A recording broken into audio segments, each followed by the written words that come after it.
एक और महत्वपूर्ण जानकारी आप तक पहुंचाते हैं। दिल्ली ब्लास्ट से जुड़ी एक और बड़ी खबर, जहां पर आपको बता दें कि लाल किला मेट्रो स्टेशन आज भी बंद रहेगा। सुरक्षा कारणों से लाल किला आज भी बंद रहेगा और दिल्ली में लाल किले के पास हुए धमाके के बाद राजधानी में सुरक्षा कड़ी कर दी गई है। सुरक्षा कारणों से लाल किला मेट्रो स्टेशन आज भी बंद रहेगा। दिल्ली मेट्रो रेल कॉरपोरेशन ने ये बताया है कि अन्य सभी मेट्रो स्टेशन सामान्य रूप से संचालित होंगे। इसके साथ ही डीएमआरसी ने यात्रियों से अपील की है कि वे अपनी यात्रा की योजना बनाते समय इस जानकारी का ध्यान रखें। तो उसको लेकर जानकारी देखिए, सोशल मीडिया प्लेटफॉर्म के जरिए भी यहाँ पर जो जानकारी है वो साझा की गई है।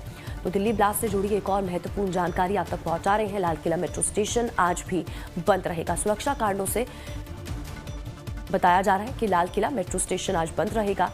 तो दिल्ली में लाल किले के पास हुए धमाके के बाद राजधानी में सुरक्षा और भी ज्यादा कड़ी कर दी गई है और इन्हीं सुरक्षा कारणों की वजह से आज भी जो लाल किला मेट्रो स्टेशन है उसे बंद रखा गया है।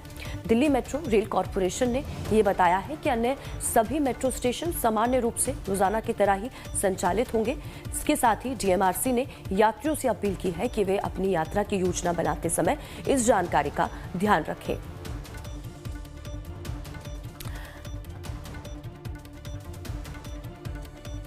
तो लाल किला मेट्रो स्टेशन आज भी सुरक्षा कारणों की तरफ से बंद रखा गया है। यहीं पर आपको बता दें कि 10 नवंबर को ब्लास्ट हुआ था और अभी भी पूरे इलाके में पुलिस बल की तैनाती है और सुरक्षा कारणों की वजह से लाल किला मेट्रो स्टेशन को आज भी बंद रखा गया है। Delhi metro rail corporation DMRC की तरफ से इसको लेकर जानकारी भी लोगों को दी गई है। बड़ी खबर इस वक्त ही आप तक पहुंचा रहे हैं कि जिस वक्त ब्लास्ट हुआ था आप उस दौरान की तस्वीरें भी आपको दिखा रहे हैं कि किस तरह से ब्लास्ट के बाद वहां पर भगदड़ मची। हालांकि अब जो सुरक्षा एजेंसियां हैं तमाम इस पूरे मामले में जांच पड़ताल कर रही है और कई अहम जो सबूत हैं वो जुटाए गए हैं, लेकिन दूसरी तरफ सुरक्षा को देखते हुए लाल किला जो मेट्रो स्टेशन है उसे आज भी बंद रखा गया है। दिल्ली में लाल किले के पास हुए धमाके के बाद राजधानी में सुरक्षा और भी ज्यादा कड़ी कर दी गई है। तमाम जगहों पर छापेमारी की जा रही है और सुरक्षा को सुनिश्चित किया जा रहा है। लेकिन इस बीच ये अहम जानकारी आपको बता दें कि डीएमआरसी की तरफ से भी लोगों को इसके बारे में जानकारी दी गई है। प्रशांत त्रिपाठी ज्यादा जानकारी के साथ हमारे संवाददाता इसी खबर पर हमारे साथ जुड़ चुके हैं। सीधा रुख उनका करेंगे, जानकारी लेंगे क्या कुछ अपडेट है उनके पास। प्रशांत, सबसे पहले तो इसको लेकर जानकारी दीजिएगा कि दिल्ली कार ब्लास्ट की जांच देखिए लगातार जारी है। जांच एजेंसियों के हाथ कई अहम सबूत भी लगे हैं और बताया जा रहा है कि आज सभी सबूतों की लैब में जांच होगी। इसको लेकर क्या कुछ अपडेट? देखिए, जो लैब में जांच होगी वो 42 नमूने लिए गए हैं लगभग। वो स्पॉट से लिए गए हैं, यानी कि क्राइम सीन जहाँ पे हुआ था।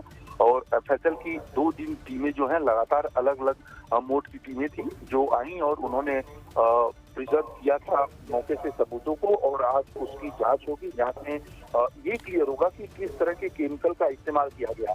दरअसल माना ही जाता है कि अगर आरडीएक्स या तमाम कुछ विस्फोटक दूसरी तरह की चीजें होती तो जहाँ पे विस्फोट होता है उसके नीचे भी काफी देर तक गड्ढा हो जाता है, काला धुआं आसपास दिखाई देता है, लेकिन उस तरह की फाइंडिंग नहीं थी।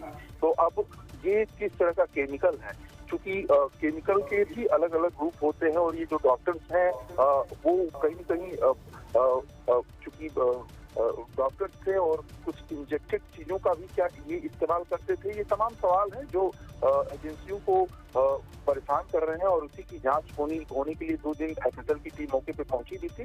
तो बहरहाल एफएसएल की टीम आज जांच करेगी, उसकी रिपोर्ट आएगी।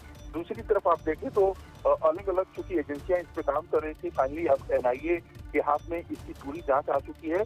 लेकिन अब तक जो मामला सामने आया है उसमें उमर जिसने ब्लास्ट किया था उसका जो दोस्त है सज्जाद, उसको पुलवामा से गिरफ्तार किया गया है। इसके अलावा जो उसकी सहयोगी महिला की जो कमांडर मानी जाती है जैसे मोहम्मद की, उसको फरीदाबाद से गिरफ्तार किया गया, वो लखनऊ की रहने वाली है। इसके अलावा बहुत सारे लोग जो हैं अभी भी टारगेट पे हैं और लगातार जो छापेमारी है वो चल रही है। आप समझ सकते हैं कि 4 राज्यों में ये छापेमारी चल रही है। उत्तर प्रदेश, दिल्ली, हरियाणा और जम्मू कश्मीर, इन 4 राज्यों में कई डिस्ट्रिक्ट में अभी टीमें गई हैं कई लोगों को कल से हिरासत में लिया गया है। कल दिल्ली में पहाड़गंज इलाके से 13 लोगों को हिरासत में लिया गया है, शामली से 7 लोगों को हिरासत में लिया गया है, जम्मू कश्मीर में लगभग 1 दर्जन लोगों को हिरासत में लिया गया है।